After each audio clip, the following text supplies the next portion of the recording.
Iran যুদ্ধ প্রভাব ফেলবে বাংলাদেশের মতো যত নিম্নবিত্ত দেশ আছে সকল দেশের উপর। মধ্যপ্রাচ্যের উত্তাপ বাড়ছে, বিশেষ করে ইরানকে ঘিরে পরিস্থিতি যদি আরও বড় আকার ধারণ করে সেক্ষেত্রে প্রভাব পড়বে বাংলাদেশের উপরেও। বাংলাদেশের জ্বালানি তেলের একটি বড় অংশ আসে মধ্যপ্রাচ্য থেকে, আর বিশ্বের অন্যতম গুরুত্বপূর্ণ তেল পরিবহন হলো হরমুজ।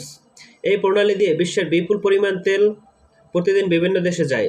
যদি যুদ্ধের কারণে এই পথটি বন্ধ হয়ে যায় এবং জাহাজ চলাচল ব্যাহত হয়, তাহলে বিশ্ববাজারে তেলের দাম দ্রুতই বাড়তে পারে। সরাসরি প্রভাব পড়বে বাংলাদেশের উপর। তেলের দাম বাড়লে পরিবহন খরচ, বিদ্যুৎ উৎপাদন খরচ বেড়ে যাবে, ফলে ডিজেল, পেট্রোল ও অক্লের দাম বাড়তে পারে, এমনকি বিদ্যুৎ সংকটও দেখা দিতে পারে। একই সঙ্গে বাড়তে পারে নিত্যপণ্যের দাম, কারণ পরিবহন ব্যয়ের সাথে বাজারের সকল পণ্যের দাম বাড়া শুরু করে।